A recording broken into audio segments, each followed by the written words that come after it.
జెన్జీపై గులాబీ పార్టీ ప్రత్యేక దృష్టి పెట్టిందా? యూత్కు దగ్గరయ్యే విధంగా బీఆర్ఎస్ ప్రణాళికలు రచిస్తోందా? యూత్ టార్గెట్గా ఈ మధ్య కాలంలో కేటీఆర్ చేస్తున్న కామెంట్స్ అందులో భాగమేనా? గత అసెంబ్లీ లోక్సభ ఎన్నికల్లో యువ ఓటర్లు బీఆర్ఎస్ పార్టీకి దూరమయ్యారని అధిష్టానం భావిస్తోందా?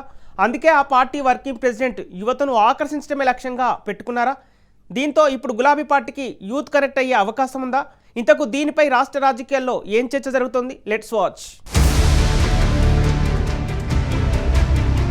ఒకప్పుడు బీఆర్ఎస్ బలమంటే రైతులు, గ్రామీణ ఓటర్లు, సంక్షేమ పథకాల లబ్ధిదారులు.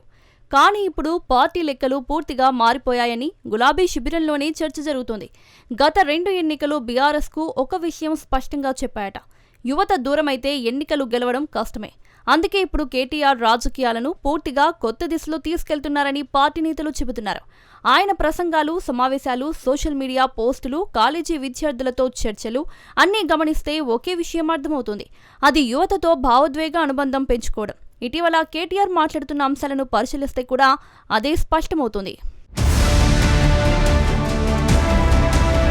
తెలంగాణ రాష్ట్ర రాజకీయాల్లో జెన్సీ పాలిటిక్స్ నడుస్తున్నాయి. యూత్కు దగ్గరయ్యే విధంగా ప్రధాన ప్రతిపక్షం బీఆర్ఎస్ పార్టీ ప్రణాళికలు రూపొందిస్తుంది.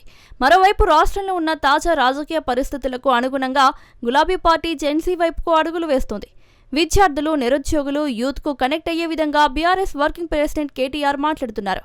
రాజకీయాల పట్ల ఆసక్తితో ఉన్న యువతతో కేటీఆర్ సమావేశాలు నిర్వహిస్తున్నారు. ఇక రాజకీయాల పట్ల ఆసక్తి ఉన్న యువత తమ పార్టీలో చేరితే వారికి మంచి అవకాశాలు కల్పిస్తామనే భరోసా ఇస్తున్నారు. యువతకు దగ్గరయ్యే విధంగా వివిధ కార్యక్రమాల్లో పాల్గొంటున్నారు. స్టూడెంట్స్ చేస్తున్న ప్రత్యేక ఇంటర్వ్యూల్లో కేటీఆర్ పాల్గొంటున్నారు. పార్టీ నేతలకు సైతం ఇదే విషయాన్ని పదే పదే కేటీఆర్ చెప్తూ వస్తున్నారు. ప్రతి ఒక్కరూ జెన్సీ ఆలోచన విధానానికి అనుగుణంగా ఉండాలని అంటున్నారు. తాజాగా బీఆర్ఎస్ యువ సంగ్రామ సదస్సును నిర్వహించింది. కాంగ్రెస్ పార్టీ యూత్ డిక్లరేషన్కు వ్యతిరేకంగా సరూర్ నగర్లో సదస్సు నిర్వహించారు. ఊహించని విధంగా యువత హాజరయ్యారు. యువతనుద్దేశించి కేటీఆర్ మాట్లాడినప్పుడు పెద్ద ఎత్తున స్పందన వచ్చింది. ఈ సదస్సులో యూత్ను అట్రాక్ట్ చేసే విధంగా బీఆర్ఎస్ నాయకులు మాట్లాడారు. జెన్సీ ఆలోచన విధానం ఏ విధంగా ఉందో సంగ్రామ సదస్సులో యువత మాట్లాడినప్పుడు నేతలు స్వయంగా చూశారు. దీంతో ఇటీవల కేటీఆర్ వరుసగా రాష్ట్రంలో ఉన్న విద్యార్థులు, నిరుద్యోగులు, యూత్తో స్టార్టప్ కంపెనీలపై మాట్లాడుతున్నారు. నీట్ అవకతవకలు, పేపర్ లీకేజ్ పై విద్యార్థులు పెద్ద ఎత్తున ఆందోళన చేపట్టారు. కాక్రోచ్ జనతా పార్టీ చేపట్టిన నిరసన ప్రదర్శనలకు దేశంలో ఉన్న విపక్ష రాజకీయ పార్టీలు మద్దతిచ్చాయి. ఇక తెలంగాణలో బీఆర్ఎస్ పార్టీ అనుబంధ విద్యార్థి విభాగం బీఆర్ఎస్వి ఆధ్వర్యంలో ఇందిరా పార్క్, ధర్నా చౌక్ దగ్గర నిరసన కార్యక్రమం నిర్వహించారు.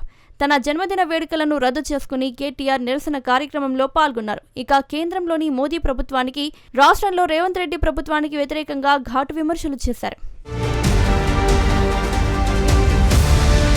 ఇక తెలంగాణలో గత అసెంబ్లీ, లోక్సభ ఎన్నికల్లో బీఆర్ఎస్ పార్టీ ఓటమికి యూత్ ప్రధాన కారణమని చర్చ జరుగుతోంది.